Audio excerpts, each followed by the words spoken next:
Welcome to my tapping channel. Today we're going to talk about tapping and the law of attraction and how tapping works with the law of attraction, because there's a bit of confusion about it. And I recently had a comment by somebody who didn't really understand the process of why we tap on the negative, why we tap on maybe even sounding desperate at the beginning, in order to be able to clear away the blocks that are actually there, stopping the law of attraction from actually working. So we're going to talk about that today. But before we do, I'm Sandra, I'm the Tapping Witch. Welcome to the magic of tapping. I'm the author of Tapping into Abundance using EFT tapping and the law of attraction to change your mindset and turn your life around. If you want to get a deep dive into how to work with tapping and your shadow self, that part of you that's holding you back from truly being who you are, take a look at my free masterclass, How to Heal Your Shadow Through Balancing Your Energy Centers. The link is in the description field below this video. As somebody who has worked with magic and the law of attraction for a very long time, I can definitely say from my own experience that a lot of the time when it doesn't work, when the law of attraction isn't working, it's because there's generally something subconsciously that's blocking it. It's beliefs about ourselves and the world that can be energetically sabotaging ourselves, sabotaging our behaviors, sabotaging us from actually taking action to do the things we need to do and be the person we need to be in order to have the things that we are wanting to manifest. And to heal this, to change this subconscious blocks, we need to first identify what they are. You can't clean a dish if you can't see the dirt on the dish in the first place. And this is an analogy that Louise Hay actually used when she was introduced to the concept of tapping. A lot of people who are in the law of attraction, a community, get a little obsessed with the positive, get a little obsessed with this having to be positive all the time, having to be totally focusing on what you want all of the time, and still unable maybe to get it because there's stuff in the subconscious mind that's actually stopping them from getting it in the first place.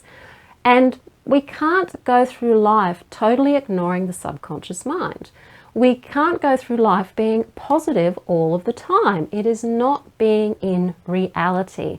We have to be able to step back, look at what's going on inside of ourselves, our programs, the vows that we've taken, all of that energetic stuff that we've picked up, particularly in the first 7 years of our lives. And often that means we have to go down into the sewer of the subconscious and meet ourselves where we truly are energetically. And that's what tapping does. It helps us totally connect to how we're really feeling. And as feelings are a big part of law of attraction, of manifestation, if we're not really feeling into the wish fulfilled, having already happened, if we're not truly feeling as if we are in that wish having already been fulfilled, then it's probably not going to get fulfilled, or it's not going to get fulfilled in the way that we perhaps would like it to be or even need it to be. We have to look at ourselves. So when we do tapping, or maybe performance anxiety, maybe for a job interview, for example, and you start off tapping, really tuning into how you're truly feeling, which is probably really desperate. It's probably really nervous. It's probably all of this what ifs are going on. You know, what if I don't get it? What if they think I'm this? What if they think I'm that? Oh, I really need this job because I really need the money, or I really want this job because it's really something that I want to do. All of these things go on inside of the head, and the tapping allows us to acknowledge them. The tapping allows us to go, hey, this is where I'm at. Now, by tapping on the negative, you are not going to attract the negative, because what the tapping does is it neutralizes the energy. It stops that energy that otherwise would be going out there and creating what you don't want, actually neutralizes it and stops it from doing that, because you're paying attention to that and you're doing it in an environment of healing.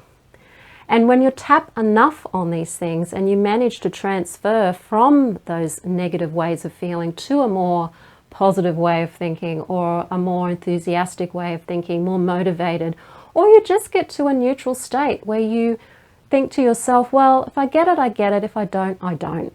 And there's more jobs that I can apply for. Or if I don't get it, maybe it's not the right thing for me.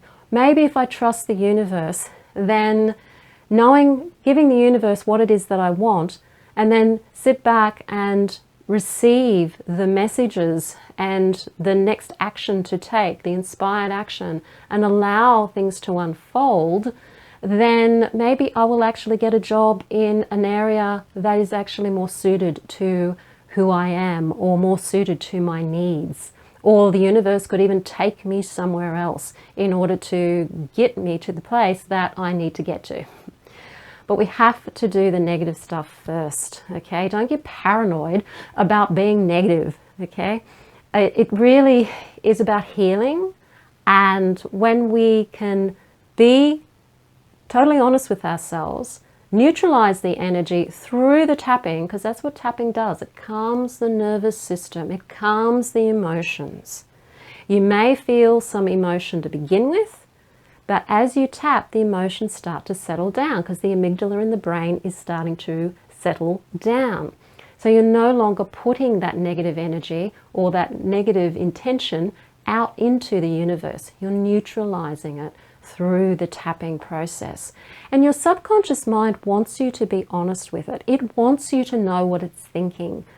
If you ignore your subconscious mind and you just try to push positive thoughts on it all of the time, or you're doing positive tapping without having done the negative tapping first, you're going to basically create the situation where your subconscious mind is going to yell at you louder and louder and louder and louder until you do listen to it, which means more negative things may happen to you first before you start actually manifesting what it is, because you haven't actually been paying attention to what your subconscious mind is actually really thinking and really putting out there into the universe.